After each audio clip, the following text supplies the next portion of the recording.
Coming up on Mountain News this morning, the National Weather Service continues to survey the damage caused by multiple tornadoes.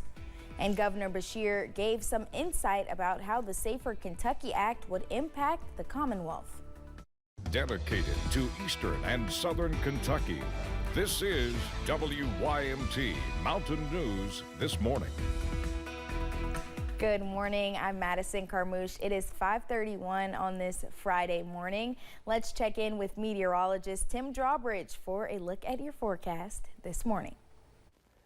And good morning, Madison. Good morning, everyone. In the mid-30s, as we've been looking at the tower camera from up top the building, we can see some raindrops and some snowflake action. And as we go ahead and check out what's going on, I did this again. That's what happens when I multitask. You got to click on the top of the browser to make sure this can work. Otherwise, somebody's garage door is, hold on a second, it's still not working. All right, let's go ahead one more time and restart it. All right, I'm going to jump around. I'll stay off camera, guys, so I can jump around because of time. Freeze warnings, freeze watches in effect. The light blue color, the freeze watches, Pike County to Whitley County. For the rest of us, freeze warnings. Temperature-wise, right now in Hazard, we are at 36. Here is the pinpoint Doppler radar. A scattering of some rain and snow showers across the region. As we get you ready to get out the door, we'll continue to see that theme of a scattering of rain showers, some sleet showers across the high terrain. Otherwise, it's mostly cloudy, a bit breezy, and a forecast high this afternoon in Hazard up to 46. We'll get this to talk to that with your First Alert 7-day forecast, that being the weather computer. That's all coming up in a few moments. Right now, back to the news desk with Madison. All right, Tim, thank you. Folks in Whitley County are still cleaning up after storms rolled through on Tuesday. Officials with the National Weather Service have not yet determined if the damage in Bee Creek and Devils Creek area of the county were caused by a tornado or just straight line winds. Meteorologist Ed Ray says they have several ways to identify the difference between the two.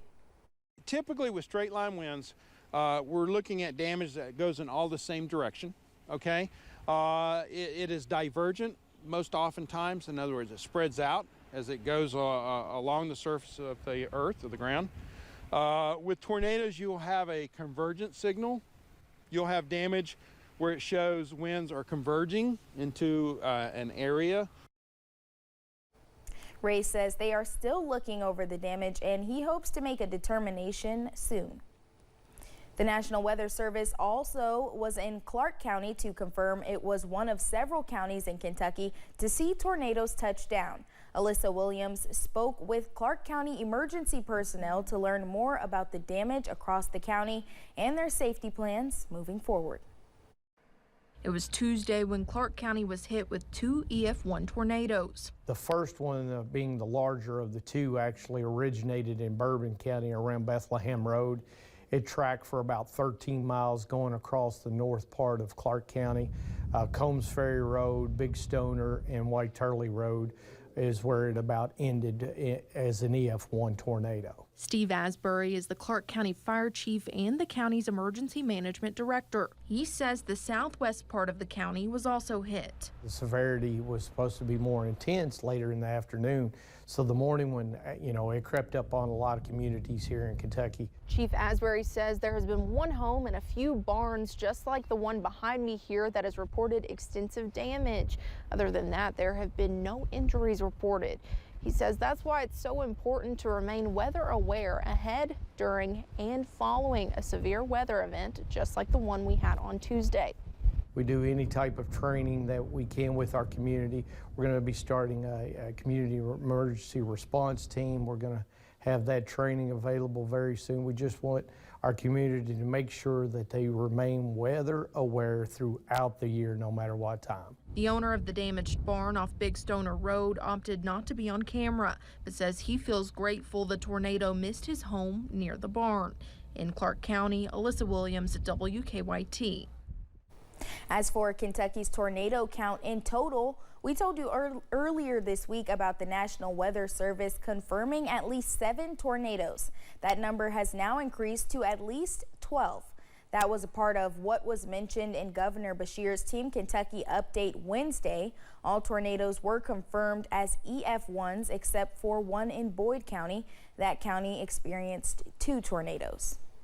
In Wednesday's Team Kentucky briefing, Governor Beshear also talked about the Safer Kentucky Act, a comprehensive piece of legislation addressing crime-related issues in the state. The bill proposes increased penalties and fines, bans unlawful camping, expands the definition of violent crime, and permits shopkeepers to use force against shoplifting. While acknowledging positive elements like weapon destruction in murder cases, Governor Beshear also voiced concerns about potential impacts on homelessness and mental health. Concerns that it could criminalize homelessness, and those that may need mental health services instead face potential jail time. So reviewing it, I certainly wish I had a line item on that one, and I also wish that legislation like this would be broken. The governor also expressed the need for a carjacking statute for reliable data. He still has not made a decision on the bill. A Pulaski County man admitted to faking his death to avoid paying child support. 39-year-old Jesse Kipf pleaded guilty to computer fraud and aggravated identity theft. In 2023, Kipf used a computer to access the Hawaiian death registry system where he created a fake death certificate for himself. His plea document says he did this to avoid paying child support fees of more than $100,000. Kipf owes more than $200,000 to the various agencies he wronged. 3 people are behind bars after police found drugs and cash on them in Harlan County. Wednesday, police received complaints of possible drug activity in the Maston Drive area of Cumberland. After officers noticed activity going on around a truck, they asked if they could search inside. Several controlled substances and more than $1,000 was seized. Christy Howard, Michael Johnson, and William Collins were taken to the Harlan County Detention Center.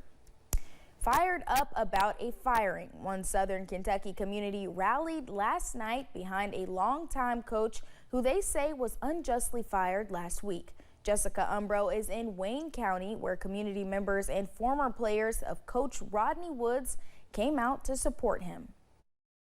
Getting rid of a coach who I look up to and inspired me to be like him when I got older is one of the hardest things I've ever had to go through.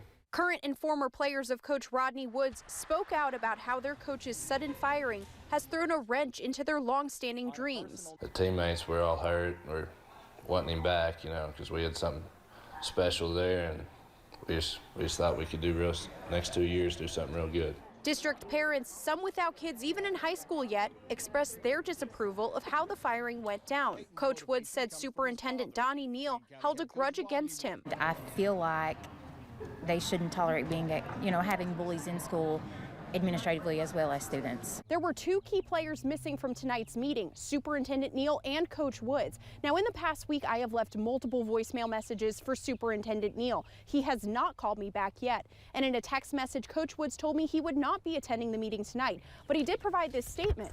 Words that were read to the public in the community center behind me. I've had dozens of people contact me to say that they are praying and working hard to support me, but they couldn't attend tonight out of fear of retribution. The statement continued. We, and I stress we, did the right thing, and I'm proud of all of you, and I'm proud to say that I was your coach for 38 years. Even without Superintendent Neal or Coach Woods in attendance, the message of the night rang loud and clear. 22 districts, 9 regions, 900 plus career wins, 4th all time in state wins, and he still has unfinished business here. In Wayne County, Jessica Umbro, WKYT. Memorial Gym in Hazard has officially been listed on the National Register of Historic Places. School board and city officials worked on a proposal that was approved by the Kentucky Heritage Council. Officials say they received word that it was accepted earlier this year. Hazard grant writer Logan Smith says the next step is working on a wish list. Speaking to architects and people like that to get a remodel plan together. So now it's eligible for tax credit purposes. So that's going to be huge for the school board, as they'll save a ton of money on renovations that would normally be 100% out of their pocket. Now that won't be the case. Smith says folks on the school board are working to find a time to host a ceremony. He says that will more than likely be during the next basketball season.